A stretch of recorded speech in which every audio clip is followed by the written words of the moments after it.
का पिता है, कौन विष्णु की मां, शंकर का दादा कौन है, हमको दे बता।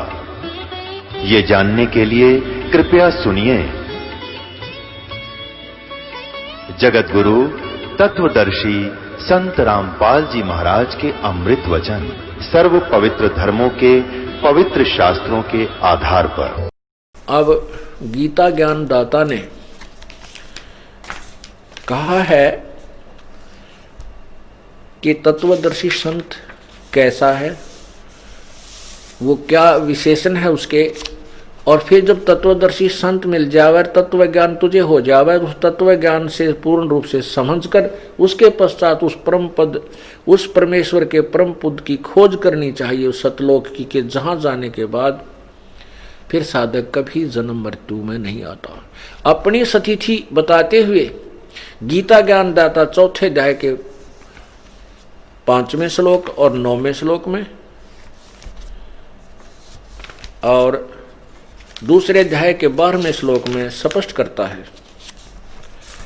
अपनी सती जी के, मैं नासवान हूं, मेरा जन्म मृत्यु होता है और तू भी, लेकिन अविनाशी तो केवल एक ही परमात्मा है, वहीं हमने पहुंचना है इस सारे ज्ञान को समझकर।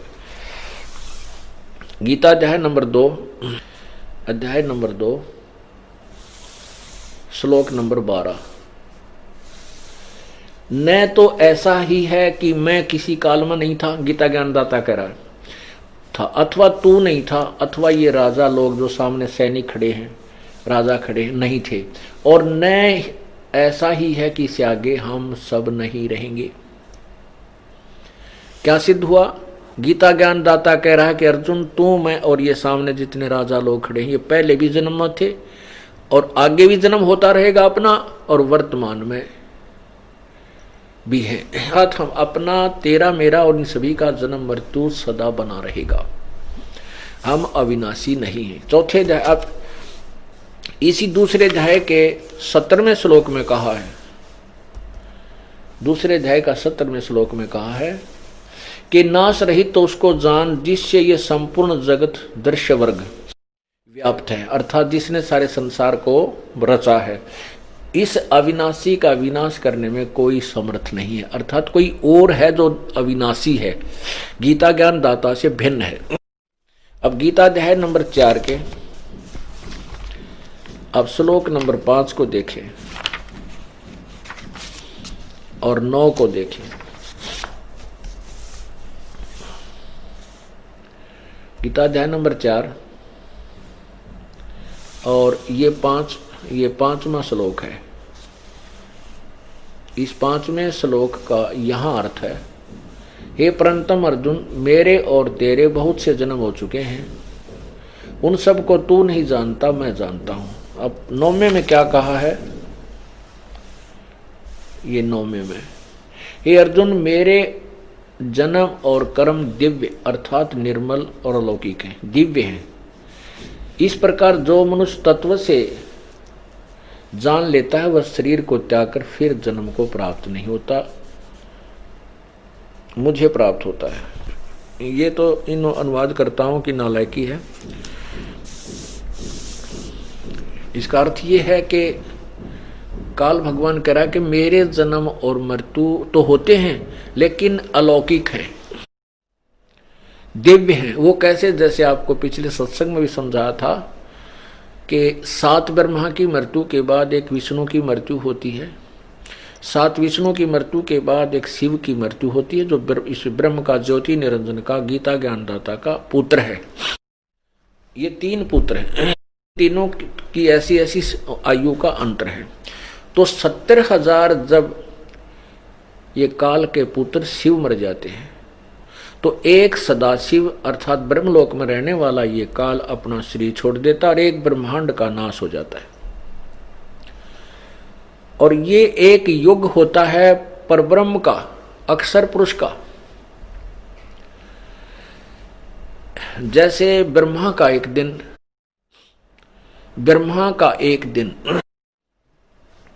1008 चतुर्युग का होता है, उसको हम सीधा 1000 युग लेते हैं, चतुर्युग 1000 चतुर्युग लेते हैं। और एक चतुर्युग में 43,20,000 वर्ष होते हैं।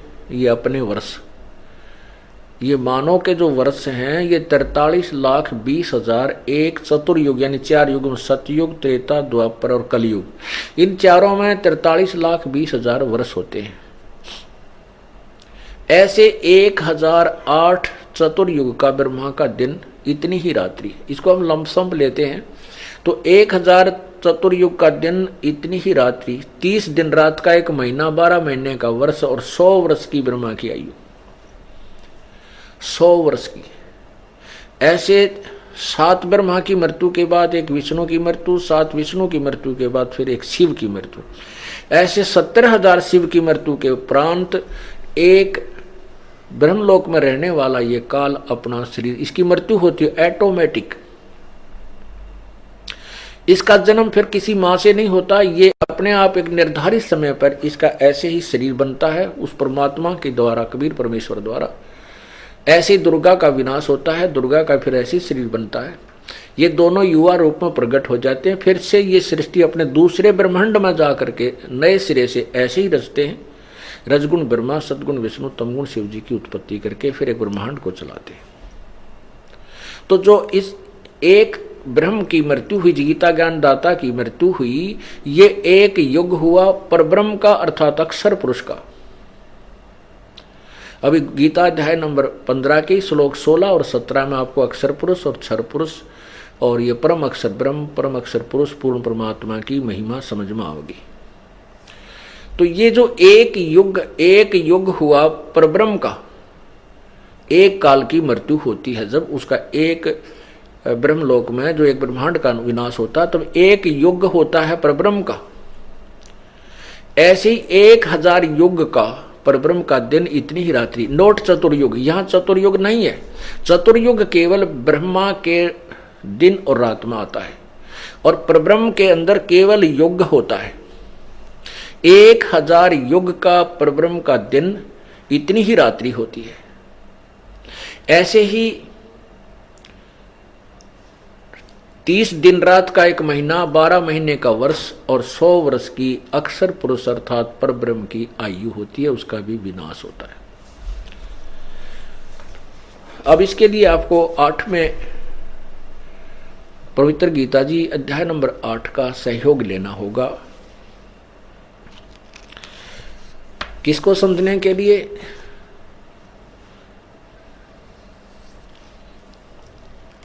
ब्रह्म अक्षर पुरुष और परम अक्षर पुरुष, परम अक्षर ब्रह्म की सतिथि को समझने के लिए गीता अध्याय नंबर 7 के मंत्र श्लोक नंबर 29 में कहा है कि हे अर्जुन, जो इस पूर्ण अखिल यानी पूर्ण ज्ञान को समझ लेता, तत्व ज्ञान को समझने के बाद फिर सभी आध्यात्मिक ज्ञान से परिचित हो जाता है और वो उस तत्ब्रह्म यानी उस परमात्मा को समझकर, तत्ब्रह्म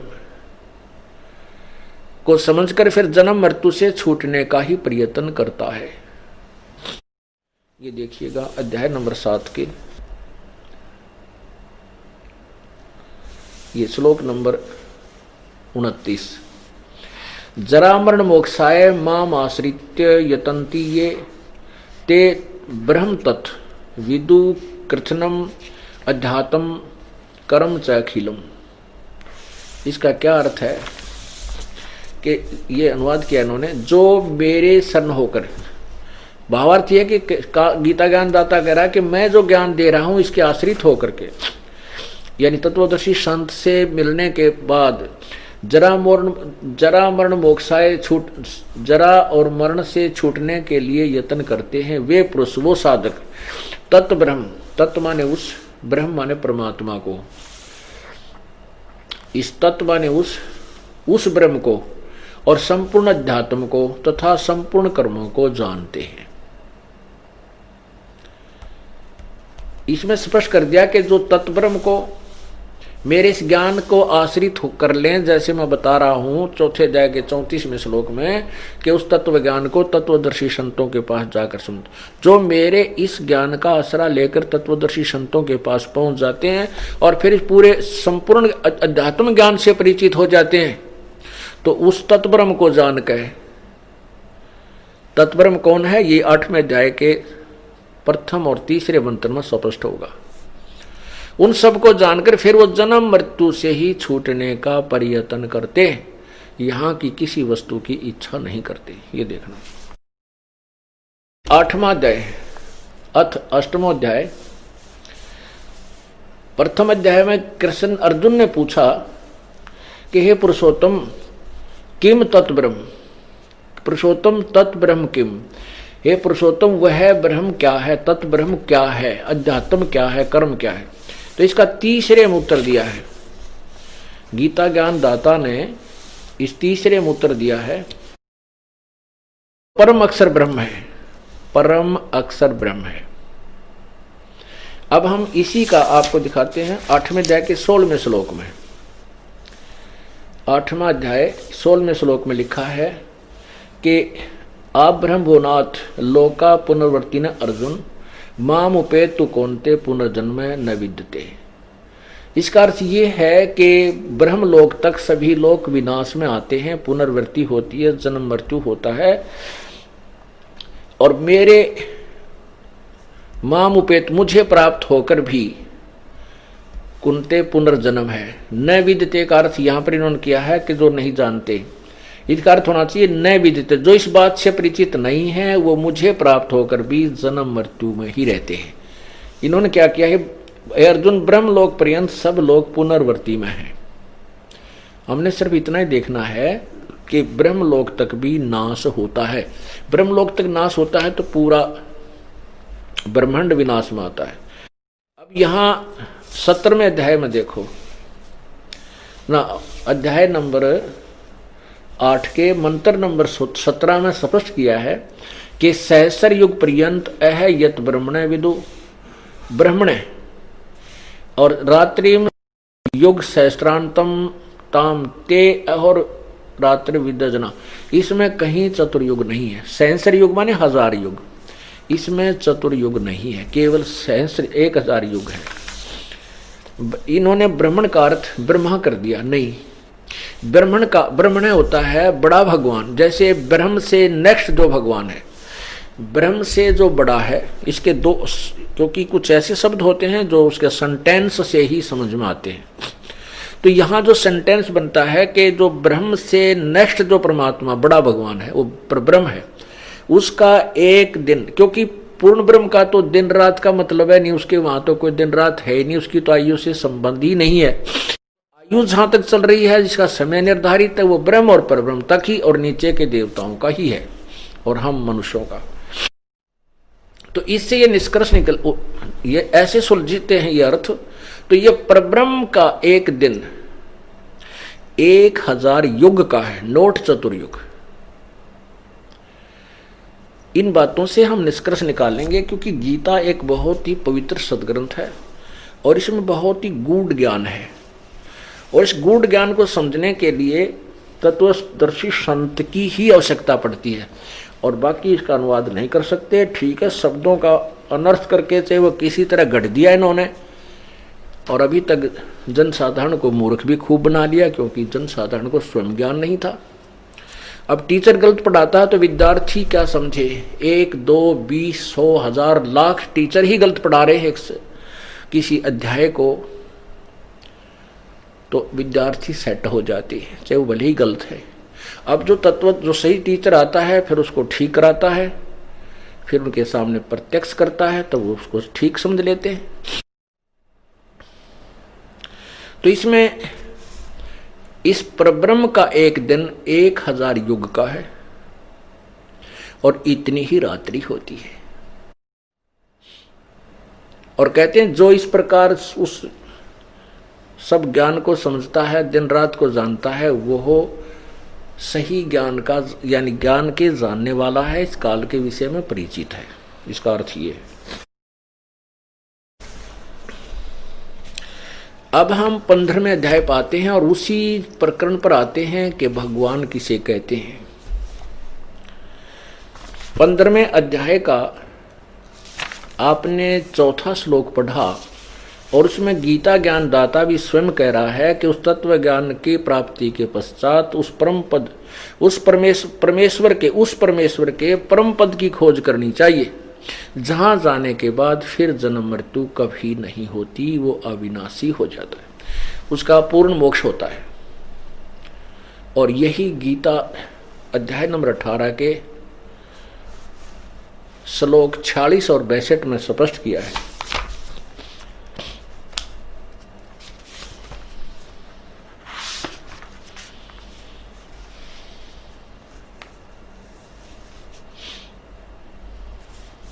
ये देखना, गीता अध्याय नंबर 18 इसके 46 में कहा है कि जिस परमेश्वर से संपूर्ण प्राणियों की उत्पत्ति हुई है और जिससे ये समस्त जगत व्याप्त है, उस परमेश्वर की अपने स्वाभाविक कर्मों द्वारा पूजा करके परम सिद्धि को प्राप्त हो जाता है। 18वें अध्याय के 62वें श्लोक में कहा है, यह स्वाभाविक कर्मों का तात्पर्य है कि जैसे भी चारों वर्णों के अपने अपने डिवाइडेड कर्म हैं, जॉब हैं, उनको करते हुए, जैसे ब्राह्मण, क्षत्रिय, वैश्य और शूद्र के उन स्वाभाविक काम अपने काम करते करते कर्म योगी होकर के आप उस परमात्मा को प्राप्त कर सकते हैं। ये देखना, गीता अध्याय नंबर 18 का ये 62 में कहा है कि हे भारत, सब प्रकार से उस परमेश्वर की शरण में जा, उस परमात्मा की कृपा से ही तू परम शांति को तथा सनातन परम धाम को प्राप्त होगा। शाश्वतम स्थानम, सदा रहने वाले स्थान यानी सत्यलोक को प्राप्त होगा। अब फिर आइए 15वें अध्याय का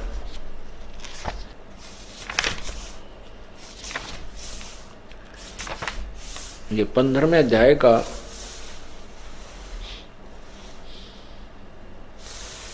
और ये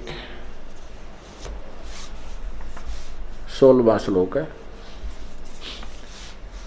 दिवौ इमौ पुरुष लोके क्षर च अक्षर एवं च क्षर सर्वाणी भूतानि कटुस्थ अक्षर उच्यते। अनुवाद इसका किया है कि इस संसार में नाशवान और विनाशी भी ये दो प्रकार के पुरुष हैं। पुरुष माने प्रभु, स्वामी, भगवान कहो, लेकिन इसका जो परिभाषा हम आपको समझाने चले हैं प्रभु की, अब यहाँ प्रारंभ होती है। अभी तक ये इसकी भूमिका बनी है। अब देखना, इस संसार में नाशवान और विनाशी भी ये दो प्रकार के पुरुष यानी प्रभु हैं। और संपूर्ण प्राणियों के, इन्हीं के लोक में संपूर्ण प्राणियों के शरीर नाशवान है और जीवात्मा अविनाशी कहा जाता है।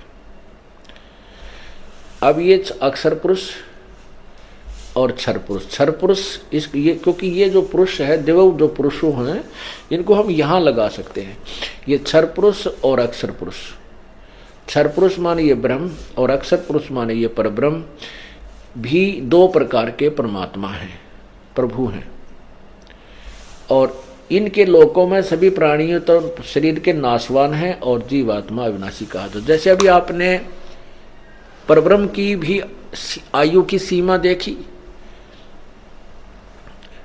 और ब्रह्म की भी। जब परब्रह्म का एक दिन समाप्त होगा 1000 युग का, चतुर्युग नहीं, ब्रह्म का, हाँ ब्रह्म का, परब्रह्म का, अक्षर पुरुष का जब एक दिन समाप्त होगा जो 1000 युग का होगा।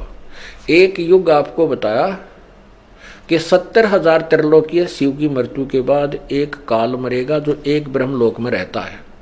वह 3 रूप में रहता है, ब्रह्मा, विष्णु और शिव रूप में। ऐसे ही उसी अवधि से वहाँ वो अपना ब्रह्मा वाला शरीर छोड़ता है, ऐसे फिर विष्णु वाला छोड़ता है, लास्ट में वो शिव वाला शरीर छोड़ता है। तब एक ब्रह्मांड का विनाश होता है और परब्रह्म का यानी अक्षर पुरुष का एक युग होता है। ऐसे 1000 युग का जब परब्रह्म का दिन समाप्त होता है तो 21 ब्रह्मांड का विनाश होता है। इस परब्रह्म, इन ब्रह्म के काल के 21 ब्रह्मांड का विनाश हो जाता है। और ये सभी प्राणी परब्रह्म के लोक में अलग अलग स्थान पर रख दिए जाते हैं, उनके कर्म अनुसार अलग अलग वहां रखे जाते हैं। और जब उसका फिर रात्रि समाप्त हो जाती है, पुनः दिन प्रारंभ होता है, फिर दुर्गा और काल ऐसे ही उत्पन्न होते हैं। फिर उनके कर्म अनुसार वो सभी जीव नीचे भेज दिए जाते हैं और वो कर्म अनुसार उनकी फिर उत्पत्ति वहीं काल और दुर्गा और उससे होती रहती है। ऐसे ये फिर शुरू हो जाता है। तो ये हुआ कि परब्रह्म की भी मृत्यु है, क्योंकि 100 वर्ष परब्रह्म की 100 वर्ष की आयु है अक्षर पुरुष की, लेकिन वो वर्ष बहुत लंबे चौड़े, इसलिए इसको भी अक्षर पुरुष कह दिया। लेकिन वास्तव में अक्षर पुरुष नहीं, अवास्तव में अविनाशी नहीं है ये, क्योंकि इसका भी नाश होता है। जैसे एक ये चाय पीने का प्याला होता है सफेद सा बना हुआ मिट्टी का, ये तो क्षर पुरुष और उसके प्राणियों की सती थी मानो। और स्टील से बना हुआ जो पात्र हो, प्याला हो, कप है, वो समझो परब्रह्म यानी अक्षर पुरुष की सती थी, उसका शरीर उसके प्राणियों की सती थी। लेकिन स्टील को भी जंग लगेगा, अंत में इसका विनाश होगा। लेकिन उस मिट्टी, उस चीनी सफेद प्याले की तुलना में वो अविनाशी यानी काफी स्थायी नजर आता है भी, लेकिन वास्तव में अविनाशी नहीं। वास्तव में विनाशी जो है सोना है, गोल्ड है, धातु, इसका विनाश नहीं होता, इसको कोई जंग नहीं लगता। तो इसी प्रकार पूर्ण परमात्मा जो है वो वास्तव में अविनाशी है, और ब्रह्म यानी क्षर पुरुष, परब्रह्म यानी अक्षर पुरुष, ये नाशवान है। ये अक्षर पुरुष कहलाता है, अक्षर का अर्थ होता है अविनाशी, लेकिन ये वास्तव विनाशी नहीं। यही गीता जी सिद्ध कर रही है। अब फिर देखो गीता अध्याय नंबर 15 के श्लोक 16 और 17 को, ये देखिएगा। ये 16वां श्लोक आप पढ़ रहे हो। दिवौ इमौ पुरुषौ लोके क्षर च अक्षर एवं च क्षर सर्वाणि भूतानि कटुष्ट अक्षर उच्यते। इस संसार में नाशवान और अविनाशी, ये क्षर पुरुष और अक्षर पुरुष, ये भी 2 प्रकार के भगवान हैं। संपूर्ण प्राणियों के शरीर नाशवान है, जीवात्मा अविनाशी का। अब 17वां में स्पष्ट किया है कि उत्तम पुरुष है तू अन्य। उत्तम पुरुष यानी पुरुषोत्तम तो इन ऊपर वाले दोनों से भी कोई और ही है, और उसको परमात्मा कहा जाता है। वह वास्तव में परमात्मा कहा जाता है, परमात्मा इति उदाहरत है। और यह लोग त्रयम् अविश्य विभर्ति अव्यय ईश्वर, अव्यय माने अविनाशी, अव्यय माने अविनाशी, वो अविनाशी प्रभु है, अविनाशी परमात्मा है, परमेश्वर है।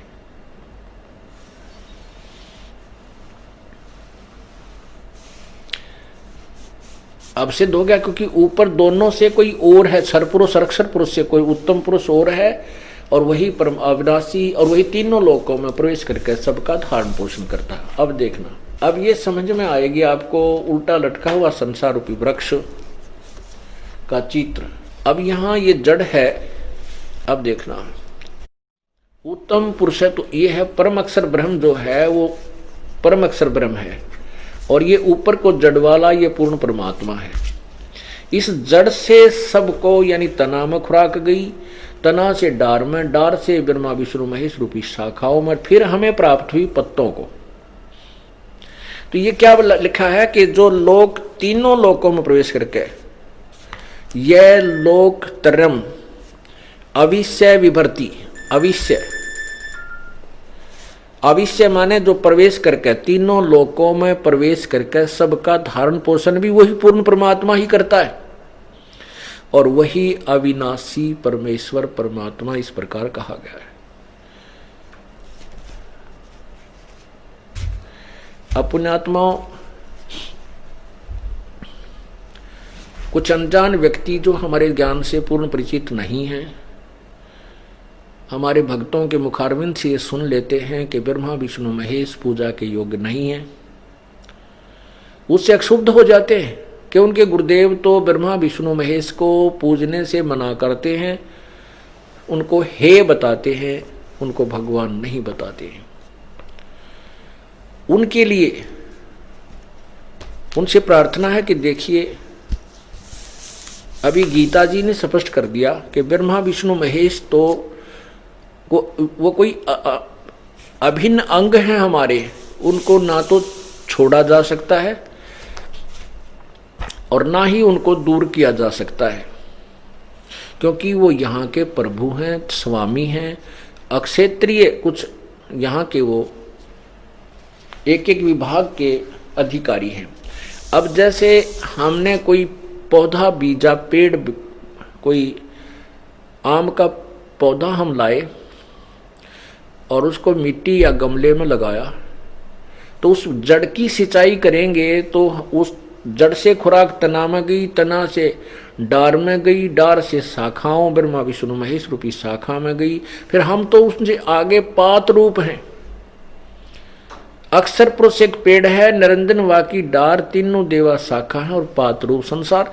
अब हमें जो लाभ मिलेगा वो ब्रह्मा विष्णु महेश रूपी टहनी के ही वो फल लगेंगे, और उन फलों से हमें वस्तु, वो फल हमें तब प्राप्त होंगे कब, जब हम मूल की सिंचाई करेंगे, जब हम पूर्ण परमात्मा की विधिवत पूजा करेंगे, हमारे शुभ संस्कार बनेंगे, हमारे शुभ संस्कार बन करके हमारे गुड अकाउंट में जाएंगे, और गुड अकाउंट का फल यहाँ पर ब्रह्मा विष्णु महेश ही देंगे और नहीं दे सकता। तो इनको हम छोड़ कैसे सकते हैं, हम इनको बुरा कैसे बता सकते हैं? जैसे गीता जी अध्याय नंबर 2 के श्लोक नंबर 46 में कहा कि अर्जुन जब बहुत बड़े जलाशय की प्राप्ति के उपरांत, बहुत बड़े जलाशय की प्राप्ति के उपरांत फिर छोटे जलाशय में जैसी आस्था रह जाती है, ऐसे ही उस तत्व ज्ञान से परिचित हो जाने के बाद तेरी अन्य भगवानों में, अन्य ज्ञानों में, अन्य उस पूर्ण परमात्मा के महिमा से परिचित होने के उपरांत अन्य भगवानों में आपकी ऐसी ही श्रद्धा रह जाएगी। अब जैसे कोई पहले पुराने समय में तालाबों पर आश्रित थे, उसी से स्नान करते थे, उसी से पशु पालन करते थे, उसी से खेती करते थे, सिंचाई करते थे, और वो तालाब पर आश्रित होते थे, गांव का गांव, यानी 10-20 जैसी भी झोंपड़ियां उस समय होती थी। और कहते उनको फिर कोई ऐसा सरोवर मिल जाए जो बहुत लंबा चौड़ा हो, और जिस सरोवर पर वो आश्रित हैं वो वर्षा पर आश्रित है, 1 वर्ष 2 वर्ष वर्षा ना हो तो वो जल सूख जाए। जिस पर वो वर्तमान में आश्रित है वो ऐसी स्थिति है कि वो सरोवर, वो जोहड़, वो तालाब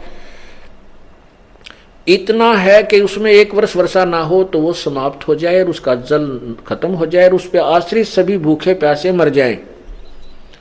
उसके पश्चात उनको कोई बहुत बड़ा जलाशय मिल जाए जो कि 10 वर्ष भी वर्षा ना हो, इतना बड़ा सरोवर, झील हो, तो उसकी प्राप्ति के बाद उन व्यक्तियों की आस्था जितनी उस जोहड़ में, छोटे तालाब में रह जाएगी जिस पर पूर्व आश्रित थे। तो ऐसी ही पूर्ण ज्ञान प्राप्ति के उपरांत इन भगवानों में आस्था रह जाएगी। जैसे वो छोटा तालाब बुरा नहीं, लेकिन उनकी कैपेसिटी कम है, उसकी अक्षमता से परिचित हो गए कि ये तो 1 वर्ष काम चलाऊ है, और वो जो तालाब दूसरा मिल गया है जो बहुत बड़ा सरोवर है, 10 वर्ष भी वर्षा ना हो तो भी उसका पानी, जल समाप्त नहीं हो सकता।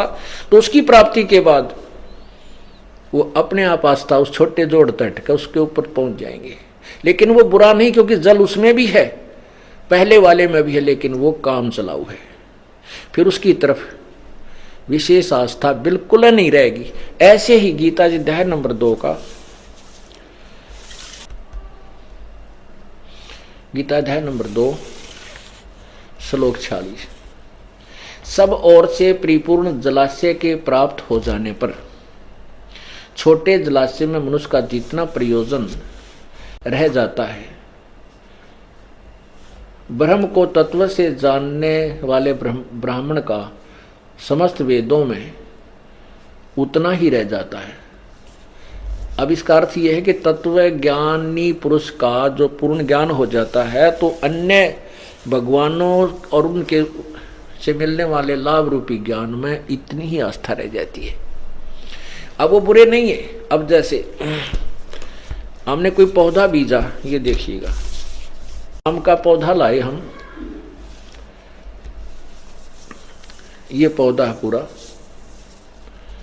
इसको हम लाए और इसकी जड़ को हमने मिट्टी या गमले में लगाया और जड़ की सिंचाई की, मूल की पूजा की। तो मूल से खुराक चली तना में यानी अक्षर पुरुष में आई, अक्षर पुरुष से फिर ये डार इस काल ज्योति निरंजन क्षर पुरुष में आई और यहां से खुराक फिर रजगुण ब्रह्मा सदगुण विष्णु रूपी इन टहनियों में पहुंची। यहां से खुराक जाकर के फिर इन टहनियों का फल लगे।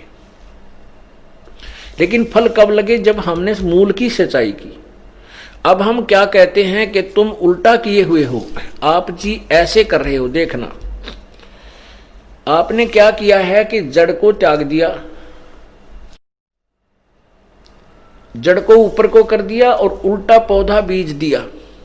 शास्त्र विरुद्ध, शास्त्र विधि विरुद्ध साधना कर रहे हो। तो आपने टहनियों को तो बीज दिया गमले में और इनकी पूजा सिंचाई कर रहे हो, इससे ये पूरा आपका भक्ति रूपी पौधा नष्ट हो गया, आपको कोई लाभ नहीं हो रहा।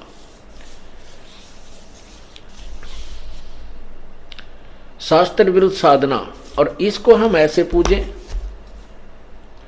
तो हमें पूर्ण लाभ हो। ये शास्त्र अनुकूल साधना। परमात्मा कबीर जी ने हमें बताया है, अपनी महिमा आप ही बताई है कि एक के साधे सब सद है। इसकी पूजा से ये पूरा ये पौधा ही हरा भरा हो जाएगा। एक की साधना से, पूर्ण परमात्मा की पूजा से ये सभी राजी हो जाएंगे, सभी को प्रसन्न रहेंगे। और सब साधे सब जाए, ये देखो ये सब साध लिया हमने तो ये पूरा नष्ट हो गया, पौधा ही सूख गया। एक के साधे सब सदै और सब साधे सब जाए। और माली यानी समझदार व्यक्ति, माली सींचे मूल को, ये फले फूले अघाई। अब ये तो सिद्ध हुआ कि परमात्मा कौन है। अब गीता जी अध्याय नंबर 15 के श्लोक 16 और 17 को आपने सुना। फिर इस काल भगवान ने आगे कहा 18वें में कि वो मुझे पुरुषोत्तम, वो अपने आप को पुरुषोत्तम कहते हैं मुझे तो पुरुषोत्तम इसलिए कहते हैं कि लोक वेद के आधार पे, तत्व ज्ञान से नहीं। तत्व ज्ञान में तो स्पष्ट कर दिया कि तत्वदर्शी संतो बताया गया उत्तम पुरुषत्व अन्य परमात्मा इति उदाहरते। और यह लोक तरम आविश्य विभर्ति अवैश्वर है, वही तीनों लोकों में प्रवेश करके सबका धारण पोषण करता है। वो अविनाशी परमात्मा तो कोई और है, वही वास्तव में पुरुषोत्तम है। और मुझे पुरुषोत्तम किस लिए कहते हैं कि लोक वेद के आधार पर। लोक वेद क्या था जो पहले हमें ज्ञान था? कबीर परमेश्वर कहते हैं अपनी महिमा आप पर बताते हैं, आप ही दास बनते हैं, आप ही भक्त की भूमिका करते हैं, आप ही तत्वदर्शी संत की भूमिका करते हैं और स्वयं ही वो प्रभु भी होते हैं। तो हमें समझाने के लिए क्या कहते हैं, पीछे लग गया जाऊं था मैं लोक वेद के साथ, रस्ते में सतगुरु मिले वो दीपक दे दिया हाथ। लोक वेद के आधार से हम पूजाएं कर रहे थे, दंत कथा, लोक वेद, यथार्थ ज्ञान ना हो, सुना सुनाया घिसा पिटा ज्ञान जिसको कहते हैं उसको लोक अक्षेत्रीय ज्ञान। तो गीता ज्ञान, फिर परमात्मा कहते हैं कि जो तत्वदर्शी संत मिल जाता है वो तत्व ज्ञान रूपी टॉर्च हमें दे देता है। इस अज्ञान रूप अंधेरे को फिर हम उस तत्व ज्ञान रूपी टॉर्च से हटा करके सीधा रास्ता पकड़ लेते हैं। पीछे लग गया जाऊं था मैं लोक वेद के साथ, रस्ते में सतगुरु मिले, सतगुरु तत्वदर्शी संत, दीपक दे दिया हाथ। अब 15वें अध्याय का 18वां श्लोक सुनिए, क्योंकि यहां विचलित कर देते हैं ये अज्ञानी संत कि देखो ना 18वें में कहा है कि मैं पुरुषोत्तम, लोक वेद से मैं पुरुषोत्तम हूं। नहीं, अर्थ ना समझकर अनर्थ कर डाला। ये देखिएगा है 15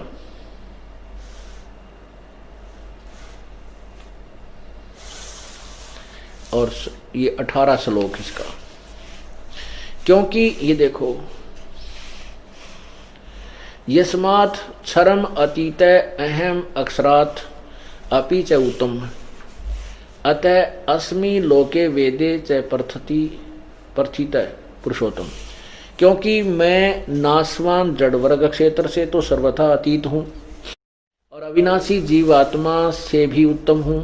इसलिए लोके च वेदे, अतः इसलिए लोक वेद से, लोके वेदे माने लोक वेद के आधार पर पुरुषोत्तम नाम से प्रसिद्ध हूँ। अब ये इसका अर्थ ये है कि जैसे 21 ब्रह्मांड में जितने भी क्षर ये शरीर हैं और जितने जीवात्मा और शरीरधारी प्राणी हैं, इनसे ये श्रेष्ठ है क्योंकि इनका स्वामी है। इसलिए कहता है कि मैं लोक वेद के आधार से, अक्षेत्रीय वेद माने ज्ञान, अक्षेत्रीय ज्ञान जो सुना सुनाया ज्ञान है, इसके आधार से मैं पुरुषोत्तम इसलिए प्रसिद्ध हूं क्योंकि मैं मेरे अंतर्गत जितने प्राणी हैं उन आत्मा और उनके शरीर में धारी हैं, उनसे मैं उत्तम हूं, उनसे श्रेष्ठ हूं। लेकिन उत्तम पुरुष है तो अन्य है, वास्तव में उत्तम पूर्ण परमात्मा और वास्तव में अविनाशी तो उस और ही है। वो गीता जी अध्याय नंबर 8 के मंत्र 3 में कहा है कि वो परम अक्षर ब्रह्म है, जो गीता ज्ञानदाता से दूसरा है।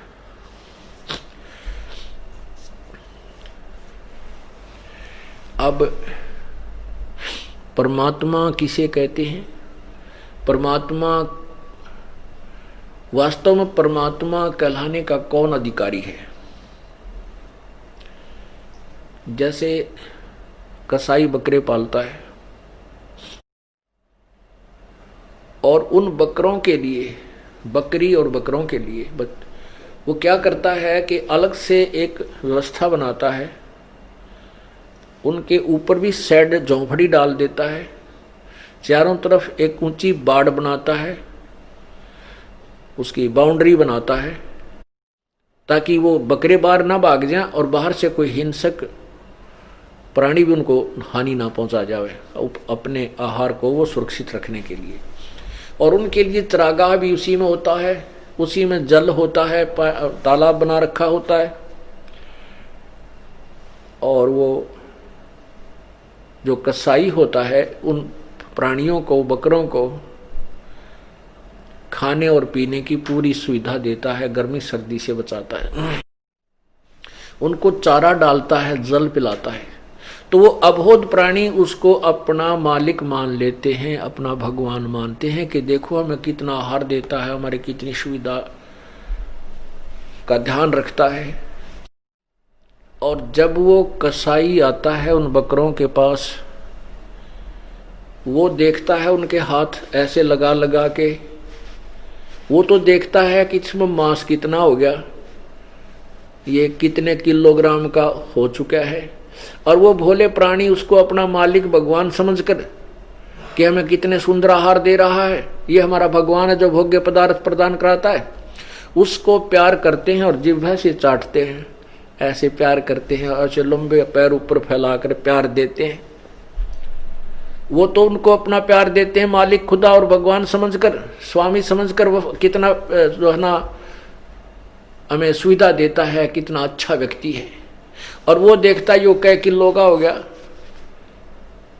इसी प्रकार जब उसको जरूरत होती है कि मान ले 20 बकरों की आवश्यकता पड़गी, तो उसमें डंडा लेकर के वो इन्होंने देखता है यो किसका बेटा और किसकी बेटी है, किसकी माँ और किसका बाप है, ऐसे हाँक लेता है, छांट लेता है 5, 10, 20 जितने चाहिए उनमें से, सैकड़ों हजारों में से, और उनको ले जा करके कड़च करवा देता है। ऐसे ही ये काल भगवान जो 21 ब्रह्मांड का मालिक है, जो ब्रह्मा विष्णु महेश का पूज्य पिताजी है, इसको श्राप लगा है 1 लाख मनुष्य शरीरधारी प्राणियों के सूक्ष्म शरीर से गंध निकाल कर खाने का। इसलिए इसने अपने तीनों पुत्रों को व्यवस्थक, यहाँ का प्रबंधक बना रखा है। ब्रह्मा रजगुण, ब्रह्मा को रजगुण युक्त कर दिया, जो प्राणियों से आपस में श्रेष्ठ जीव उत्पन्न करवाता है, बच्चे पैदा करवाता है, बाई फोर्स, जीव के बस का नहीं। और उसके बाद ब्रह्मा, ये विष्णु जी में सतोगुण है, सतोगुण से ये जीव एक दूसरे में मोहित रहते हैं, पिता पुत्र, बेटा बेटी में प्रेम, पति पत्नी में, बच्चों में, संपत्ति में, भाई बहन का, ये जीव के बस का नहीं कि इससे दूर हो सके। और तीसरा भगवान की आपने लीला का पता ही है, तमोगुण भगवान शिव जी, ये मार डालता है, संहार करता है और 1,00,000 प्राणी प्रतिदिन ये काल खाता है। और इसने यहां पर कितनी सुंदर पृथ्वी, कितना निर्मल झरनों का जल, पवित्र गंगा जैसी दरिया, नीचे से भी मीठा स्रोत पानी का निकालता है, जैसे ट्यूबवेल वगैरह लगाए जाते हैं, ऊपर कितने सुंदर काजू किस्मत सेब संतरे फल आहार हमारे के लिए दिए रखा है। इस व्यवस्था को देखें तो ये हमें भगवान ने ऐसा दिखा जैसे भगवान ने पड़ा है, तो कितनी सुविधा दे रखी है। लेकिन जब ये हमें मारता है, कोढ़ी करता है, गधे कुत्ते सुअर बनाता है, तो फिर ये भगवान जैसा नहीं लगता। अब पता लगा, क्योंकि हमारी आंखें बन गई, हमारी तत्व ज्ञान से तत्व ज्ञान अंदर की ज्ञान रूपी आंखें बन गई। अब हमें यह भगवान नजर नहीं आता। जैसे कसाई बकरे पालता है तो वो पहले दिशा लागा भगवान के साथ सारी सुविधा दे रहा है, लेकिन जब मारता है, खाता है, तो उसकी वास्तविकता का पता लगता है, तो वास्तव कसाई है। ऐसे ही विष्णु पुराण में इस काल के विषय में, महाविष्णु के विषय में लिखा है कि इस विष्णु का प्रथम रूप तो पुरुष जैसा है, भगवान जैसा है, लेकिन वास्तव में इसका परम रूप काल है, कसाई रूप है। अब देखिएगा विष्णु पुराण, दास नहीं कह रहा, ये अपने पुराण बता रहे हैं।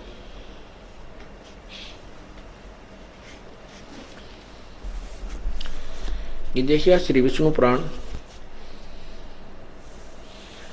गीता प्रेस गोरखपुर से प्रकाशित है।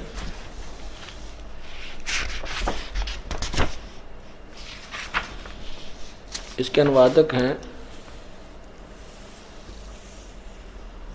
श्री मुनिलाल गुप्त।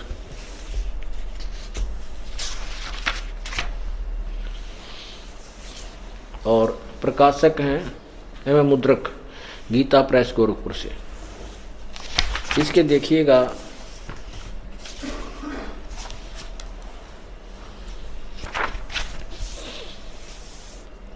इसके 4 पृष्ठ पर अध्याय 2 प्रथम अंश पृष्ठ नंबर 4 श्री विष्णु पुराण, यहां देखिएगा।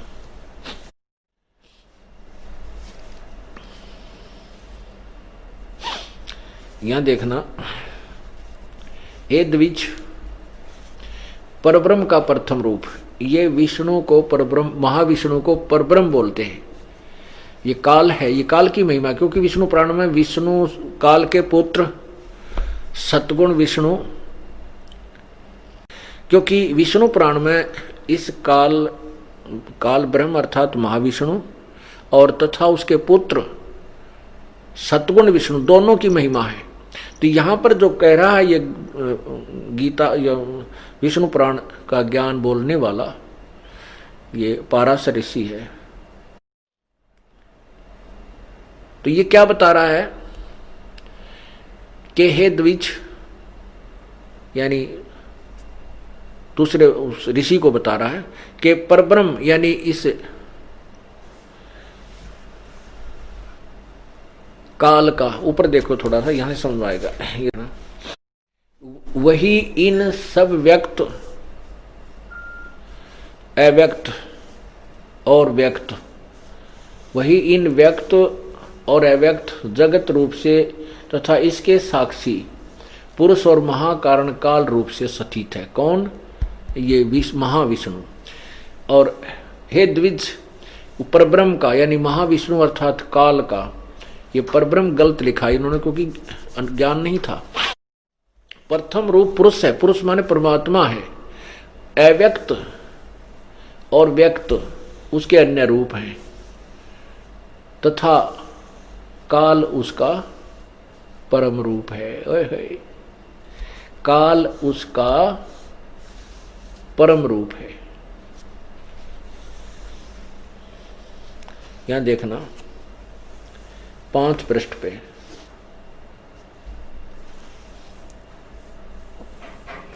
हे विप्र, विष्णु के परम स्वरूप से प्रधान और पुरुष ये 2 रूप हुए। उसी विष्णु के जिस अन्य रूप के द्वारा वे दोनों संयुक्त व्यक्त होते हैं उस रूपांतर का ही नाम काल है। आगे देखिए, ए मैत्रेय, प्रलय काल में प्रधान के यानी प्रकृति के साम्य अवस्था में सतीत हो जाने पर, पुरुष के प्रकृति से पृथक सतीत हो जाने पर विष्णु भगवान का काल रूप परिवर्त होता है। इससे सिद्ध हो गया कि वहां जो प्रकरण है ये विष्णु अर्थात महाविष्णु का ही है। और जब ये एक ब्रह्मांड में जब ये स्वयं ये तीन प्रकार की प्रलय होती हैं। एक बार तो ये प्रलय करता है जिसमें नीचे के लोक ब्रह्मलोक से नीचे के लोक हैं वो विनाश में आ जाते हैं। और उस समय ये क्या करता है, कुछ समय के लिए प्रकृति दुर्गा को अलग छोड़ करके और 21वें ब्रह्मांड में चला जाता है। कहते हैं जब प्रकृति से ये अलग हो जाता है तो ये अपने वास्तविक काल रूप में परिवर्तित हो जाता है। तो इससे क्या बताया कि काल का परब्रह्म का प्रथम रूप तो पुरुष यानी भगवान जैसा है, और वास्तव में इसका व्यक्त और अव्यक्त इसके अन्य रूप हैं। क्योंकि व्यक्त और अव्यक्त किसी के सामने आता नहीं। गीता जी अध्याय नंबर 7 के श्लोक 24 और 25 में कहा है कि ये मूर्ख लोग मुझे कृष्ण मान रहे हैं, मुझे अव्यक्त को व्यक्त मान रहे हैं। मैं अपनी योग माया से छुपा रहता हूं और मैं इस कृष्ण की तरह मनुष्य किसी जन्म नहीं होता मेरे जन्म और मृत्यु दिव्य हैं, अलौकिक हैं। तो यहां वही बताया कि व्यक्त और अव्यक्त उसके अन्य रूप हैं और काल उसका परम रूप है। व्यक्त जैसे वो महाविष्णु, महाब्रह्मा, महाशिव रूप में व्यक्त हो जाता है, अव्यक्त वो वास्तविक रूप में अलग रहता है, गुप्त रहता है। तो इस प्रकार इस काल को जिसको हम भगवान मान रहे हैं ये परमात्मा नहीं है। तो क्या बता रहे थे परमात्मा, इस झूठे सुख को सुख कहे ये मान रहा मन मोद, ये सकल चबीना काल का कुछ मुख में कुछ गोद। बेटा जाया खुशी हुई भाई खूब बजाए थाल, ये तो आना जाना लगा हुआ है ज्यों कीड़ी का नाड़।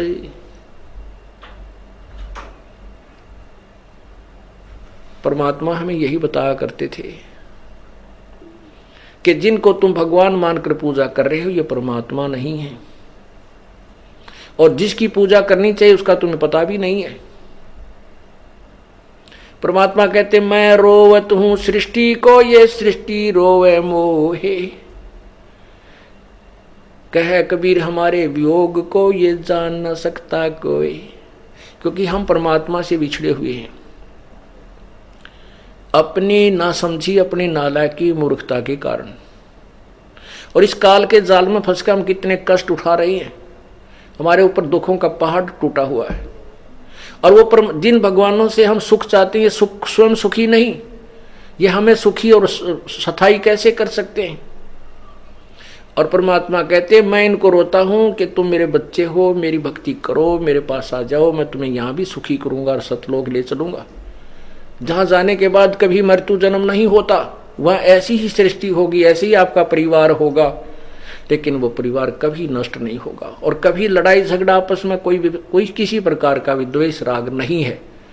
तो वहां चलो। शंखों लहर मेहर की उपजे कहर नहीं जा कोई, दास गरीब अचल अविनाशी सुख का सागर सोई।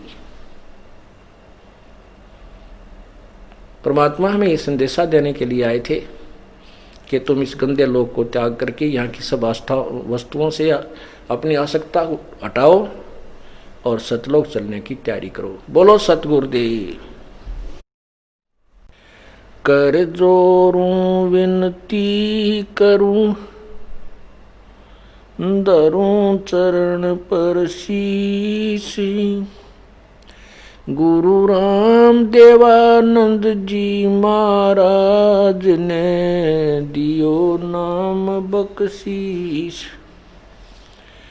कोटि कोटि सिजदा करूं, कोटि कोटि प्रणाम। चरण कमल में राखियो, मैं बांदी जाम गुलाम।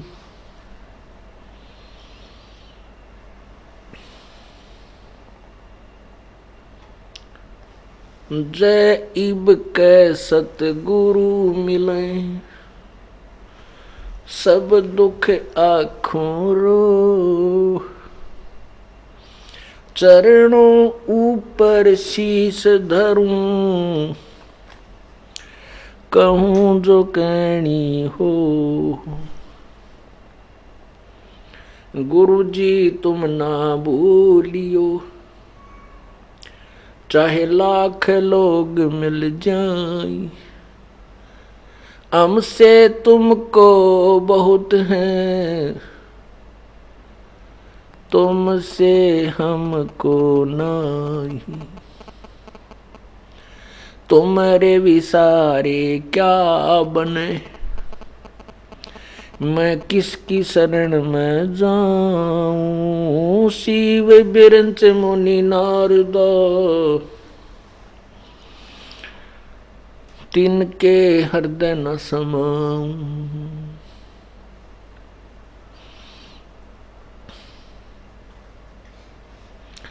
अवगुण किए तो बहुत किए, करत न मानी हार। बावे बंदा बख्श दियो, बावे गर्दन उतार। अब गुण मेरे बाप जी, बख्शो गरीब नवाज। जो मैं पूत कपूत हूँ, बोहर पिता को लाज। मैं अपराधी जन्म का, नक्सक बरे विकार। तुम दाता दुख भंजना, मेरी करो संबोरे। हे कुत्ता तेरे दरबार का, मोतिया मेरा नाम। गले प्रेम की जेवड़ी, जहाँ खेचो वहाँ जाऊं मैं। तो करो तो बावड़ू, दूर दूर करो तो जाऊं। ज्यों राखो त्यों ही रहूं, जो देवो सो खाऊं।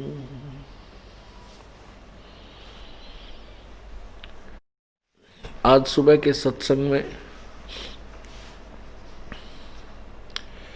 पुण्य आत्माओं ने अपनी आंखों से प्रोजेक्टर के ऊपर सदग्रंथों के गूढ़ रहस्य को देखा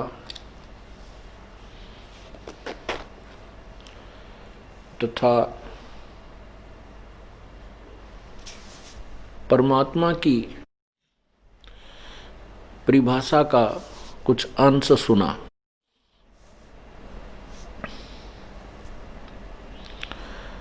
अभी तक हम प्रभु की परिभाषा से भी परिचित नहीं हैं। आज से लगभग 50 वर्ष पूर्व, 40 वर्ष पूर्व अपने हिंदुस्तान के अंदर एजुकेशन नहीं थी। मुश्किल से 10% से भी कम हमारे हिंदुस्तान के नागरिक शिक्षित थे।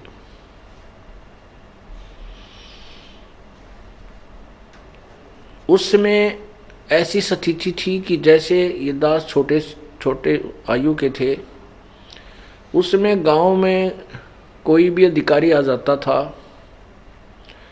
किसी भी विभाग का, तो जैसे नहर विभाग के कोई अफसर आते थे, अधिकारी आते थे, तो गांव में आम व्यक्ति कहता था साहब आ गए, आया हुआ है, नहर वाला साहब आ रहा है। अब उससे कोई पूछे भी ये क्या, कौन साहब है, कोई नहीं जानता था कि साहब आ रहा है। उनको नहीं मालूम था भी नहर महकमे का ये कौन साहब है, एसडीओ साहब है, एक्शन साहब है, एससी साहब है।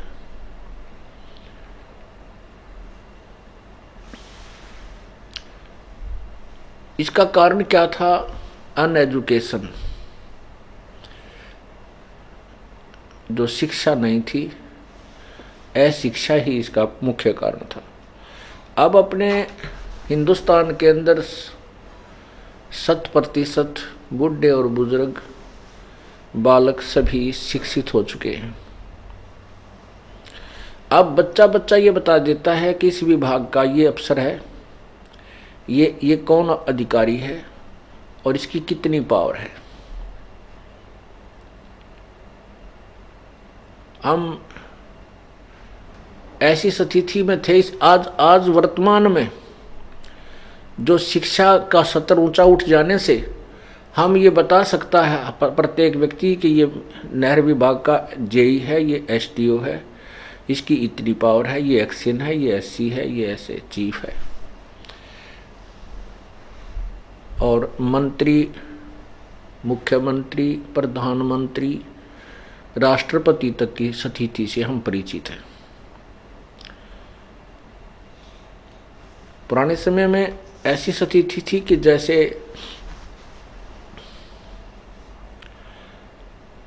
एक समय किसी न्यूज़पेपर में एक चुटकुला आया था। उसमें पहले खबर छपी थी कि ऐसे ऐसे किसी मुख्यमंत्री ने और इतना ऐसे ऐसे किसी मंत्री और प्रधानमंत्री के ऊपर कोई एलिगेशन लगे थे, सच्चे या झूठे जैसे भी थे। उनके ऊपर कोई ऐसा आरोप लगा था कि उन्होंने ऐसा अपराध किया है। मतलब मुख्यमंत्री के ऊपर लगे थे, प्रधानमंत्री पे नहीं, मुख्यमंत्री, किसी मुख्यमंत्री पर लगे थे। तो अगले दिन कार्टून टाइप एक बना रखा था चुटकुला, उसमें पूछा था प्रश्न कि एक व्यक्ति दूसरे से पूछ रहा कि यही अपराध यदि प्रधानमंत्री या राष्ट्रपति कर दे, क्या उनको भी सजा मिल जाएगी? उसमें उत्तर दिया गया था कि वह के डीसी लाग रहे हैं, वह क्यों ना सजा लगेगी होगी उनकी। वह कौन से डीसी हैं? प्रधानमंत्री और राष्ट्रपति के विषय में कहा था कि वह के डीसी हैं, उनको भी सजा हो जाएगी। कहने का भाव ये है कि पहले समय में ये कहा करते कि नारा डीसी लाग रहा है, तो के डीसी लाग रहा है, यानी डीसी की पावर को हम प्रधानमंत्री से भी सुप्रीम मानते थे, राष्ट्रपति से भी उच्च मानते थे। जो जनसाधारण अनएजुकेटेड ग्रुप जो होता था हमारे समाज का,